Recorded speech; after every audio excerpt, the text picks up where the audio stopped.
Hi everybody and welcome back to Lost Genre Reddit Stories. This post is from the subreddit Am I the A-hole and it's by user Reward Specialist 3390. Am I the a-hole for telling my husband his mom can't live with us for months-long stretches? My husband and I have been married for almost 2 years and our son is 10 months old.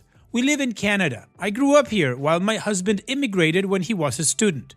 My parents live nearby, which has been invaluable during my pregnancy and since. My mom comes over regularly to help us out. My husband and her are on good terms too, so it's been going well. His parents live in another country. We have visited them once since we got married. That was 7 months ago. The time prior to that was our wedding itself, which took place there. My husband has been talking about my mother-in-law visiting soon for a long visit, which I was happy with. We recently moved into our new house. I've done a good job decorating it. We have a large guest room and I was looking forward to hosting her, especially since it would make my husband happy. A couple of days ago, he was complaining about how detailed her visa application was. I told him I was surprised it was so thorough. He told me that it's because while regular visa forms allow a stay of 6 months max, this one allows 2 years. I asked why would she need a stay of more than 6 months? He said that she had been thinking of winding up her medical practice and basically retiring, and this would then allow her to stay for a longer visit if we all decide that it works. I was stunned. I told him he should just do the regular application because his mom wouldn't be staying anywhere near close to 6 months. I had it in my mind that she'd be staying for like a month. That's how long we stayed for when we went there. He said that's his mom. She tells him how alone she feels. She can't go to my brother-in-law's because he lives with roommates and we can't just put a timer on her visit here. Of course you can. That's what return flights are for. He said she's been looking forward to helping us out with our son. I told him we don't need help. We manage fine on our own and with my mom's help. I wanted to host his mom as a guest, not as a part of our household. He complained that how was it fair that my parents could visit whenever they wanted while his can't. I was hurt by that because my parents have helped us out a lot and I asked him if he wants us to limit how often my mom comes to visit. He said no, that's not what he meant, that he likes her, but it wasn't fair to his parents. My reply was that when my mom comes, she goes at the end of the day. That wouldn't be the case with his.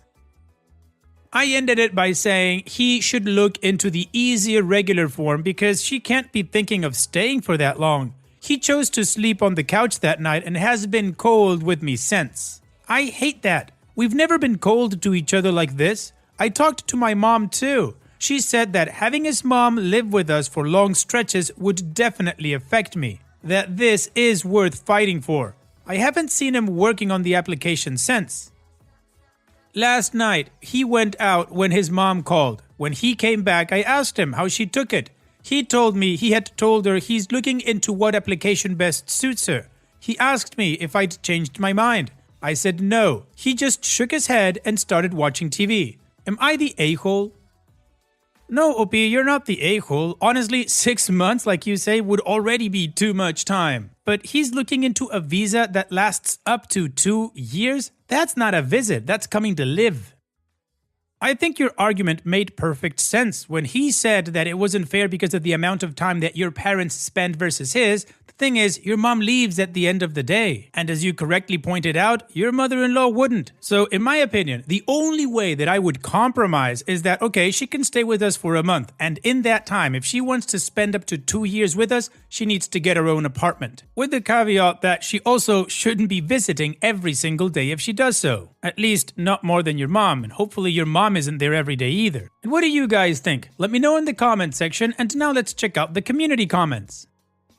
No Cockroach 4248 says, not the a-hole. I have a sneaky feeling your husband is trying to sponsor his mother to stay permanently in Canada. This could well have been his plans all along. You need to make it clear to your husband his mother is not to stay with you for a long period of time. Definitely not permanently. Misty Sky 1999 says there is no 2-year visitor visa to Canada, but there is a 5-year visitor super visa for which you need to provide documents to prove you will financially support the parent or grandparent the entire time. Your husband is not being fully truthful on what he is doing nor what his full intentions are. Edit to add, not the a-hole. Jenny Bean Sees All says, not the a-hole. If she's winding up her practice, she can move to Canada in her own place and visit like your mom. No need for her to live with you. Unable Station 163 says, not the a-hole. Your husband should not have invited his mother to move in with you without making sure you were cool with it. Work on alternatives where she can stay with you for a month and then into something else. If he wanted her to move to your country, he probably should have made sure your new house had an in-law suite. And Boeing 36780 says, OP is not the a-hole, but there are at least 2 issues. 1. Mother-in-law staying for an extended period of time. 2. Husband attempting to unilaterally host her at your house without discussing this with you. 2 is really the bigger issue because without 2, 1 never happens. So OP, as much as you're correctly focused on the issue of mother-in-law staying for a long time, you also need to address the issue of your husband attempting to unilaterally invite her there without discussing it with you. You should ask him how he would feel if your parents just showed up one day and started living in your guest room without any discussion with him. Presumably, he would not be pleased. Additional information from OP's comments. I should clarify, my husband and I are both of Pakistani descent. I grew up here, he came here as a student. Also, a lot of comments have said that we can get her an apartment. That's not a good idea. There's going to be a language barrier, she won't be able to drive, there's a lot of reasons that won't work. I'm pretty sure if she rents an apartment, she will end up being our guest again within a couple of weeks. Also, my father-in-law is alive and yes, they're together. I don't think he has plans for coming for a long stay like her, maybe shorter ones. My father-in-law might come in for a week or 2, I think. About the visa process, he said that he was doing the 2-year application just so we have options once she's here and said it'll be a collective decision. I told him there's no need. I have my decision already. I will not be okay with anything more than a couple of months. Even that's pushing it in my mind, let alone more than 6 months. That's actually where I thought I may have been the a-hole. He was talking about options and I kind of just shut him down. The community agrees that OP is not the a-hole and OP has given us 2 updates. So let's move on with the first one to see what happened next. Thank you for the feedback in the original post. Yesterday, when he came back from work, I tried to start the conversation again. He had been giving me the cold shoulder since all this started. I told him I'm his wife of 2 years and the mother of his child. This isn't how we're going to communicate. We started talking after that. I held my ground that his mom staying with us for so long wasn't tenable. If she wanted to visit Canada for longer than a couple of months, she would have to live in her own apartment. She would also need to learn how to drive or use public transport. She's used to being driven by a hired driver in Pakistan, and a whole bunch of other changes that she'd need to get used to. And that I don't see myself changing my mind on this, so he needs to be honest with her and himself and not go down the "we'll keep our options open" route. He said that he knows her living with us for an extended stay would require some changes on our part, but he was asking me to do this as a favor to him. He said that I claim to love him and yet can't do him this favor for his mom. I actually started sobbing when he said this. It was so hurtful that he was using this as a litmus test for our love. I said her being around for years would ruin our parenthood with our first child, that I want us to raise our child the way we see fit, not his mom. Also, all the intimate moments we have, our sex life, everything would suffer.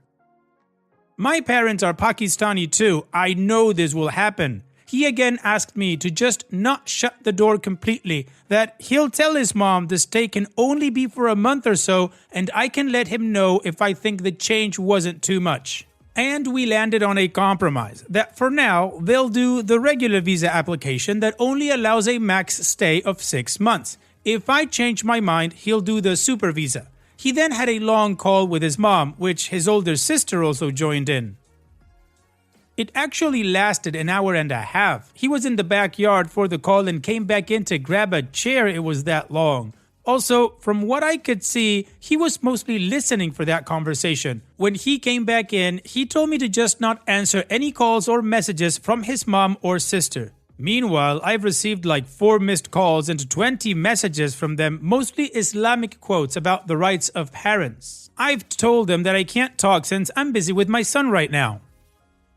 I asked him how it went. He said as well as he expected, but he's not giving me the cold shoulder anymore. I do feel guilty because, like I said, I was actually looking forward to host her for a month, and I think this whole thing may have caused irreparable damage, not just to my relationship with my mother-in-law and sister-in-law, but my husband's relationship with his mom and sister. I've told my mother-in-law I'll call her back in a couple of hours, once my husband's back. I'm dreading that conversation, but I know what my boundaries are. Thank you for the feedback, it helped.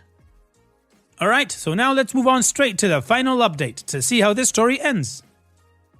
I spoke to my mother-in-law. Since her missed calls and texts were asking me to call her, I figured I should be the one to call, not my husband. But I put my phone on speaker so that my husband, who was lying on the couch, could also hear it. She said that my husband had told her he thought it'd be best if she restricts her trip to 1 month, since it was her first time in Canada and because we were really busy with our son.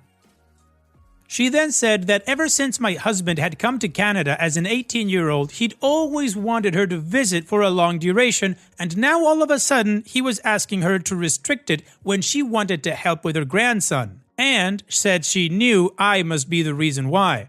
I said it was a joint decision because of the circumstances, but she wouldn't hear of it. She said that if her visiting for more than a month was so outrageous to us, then that's fine, she'll limit her stay, and the fact that she had to do so is something she was really upset about. I'm just going to assume everyone keeps their word for now. It's Ramadan and Eid soon as well, our first Eid with our son to look forward to. I don't want to think about what happens if she decides to stay longer. However, she also said that I should know that in Pakistan, in-laws live in the same house with the married couple, like my sister-in-law does. And then she said that she had thought I was in touch with my Islamic and Pakistani roots when I was getting married because that's what my husband had told her, but she was disappointed at how whitewashed I was. At this point, my husband asked me to give him the phone, but not before I told her that I was totally comfortable with how in tune with my heritage I was, and that apparently so was her son. Told her my husband had just come and handed him the phone. My husband went in the yard to talk, but I was so angry I decided to eavesdrop. He was talking to both my mother-in-law and father-in-law. He told them that he hadn't fled to Canada in the middle of the night as a student. They both had seen him off at the airport, and that when he had introduced me, hadn't kept the fact that I was born and raised in Canada a secret either. That they can't expect to treat us like a couple in Pakistan. Then he listened a whole lot for like half an hour. I gave him a chair again and kept telling them that it's different now. They ended the call with him saying that we were both really looking forward to her visit, that we'll make sure it's a great 30 or so days with us and her grandson. He apologized to me on behalf of his mom and asked me to please let her lecture go and still be on board with the 1-month plan. I'm looking forward to it much less than I was, but I said fine. The stuff she said about me not being in touch with my heritage was so messed up. Honestly, I really wanted to say a lot more, but my husband asked for the phone. My parents will be hosting her for dinner and all, of course. After hearing about everything that happened, my mom thinks she should come around too. I'm just conflicted if seeing my mom coming around so easily would reinforce my mother-in-law's sense of injustice. My mom left that decision to me. She told me she'll be 5 minutes away whenever I need her. Thanks again for the advice. Along with my mother, I was able to get good advice from here too, and I think I've managed to resolve this issue. I know myself, I know my mother-in-law staying over for years wasn't something I could deal with, and knowing a lot of people agreed was really helpful. Opie's edit. Thank you for the suggestion of setting up cameras in the areas that the baby will be in so it's not looked at as weird or invasive, to keep a record of things in case she tries something to break up my marriage by saying I did something when hubby walked out of the room or something like that. As icky as it feels to think she would want to deliberately do something like that, her comment about me being untrue to my heritage is still ringing in my ears. Alright, at least it seems like OP was able to set a boundary and stick with it. I'm still not really sure about the husband. I think he's very reluctant about all of this, but hopefully he doesn't backtrack and actually stick with OP. One thing I didn't understand is why he needed to leave the room every single time he was talking to his parents. Why couldn't he do that right next to his wife? I don't know if it's a cultural thing or not, but that bugged me a little bit. In any case, OP, here's wishing that your mother-in-law doesn't stay for longer than 30 days. Take care and thanks for sharing. And now let's finish this video with a mood booster post. This post is from the subreddit Malicious Compliance, and it's by user Mesoziozera. You want me to delete my own account in front of you? Okay, done. A bit of background first. 15 years ago, I worked at a gas station as an opener. Because I was young and somewhat tech savvy, I was also the de facto IT for the 3 stores near me. I had been heavily involved in setting up a new point of sales (POS) system for their 2 most successful stores when they were swapped from one gas brand to another. The company had made me the super admin on all registers just for ease of transition. Remember this later. The owner's wife had been awful to me for the 2 years that I worked there. I got bumped to opener by her husband and she hated to have a man be an opener. Historically, every single opener was picked by her and was a woman, but her husband came and fired the previous opener for theft while the 2 of us swapping shifts, so I got a field promotion of sorts.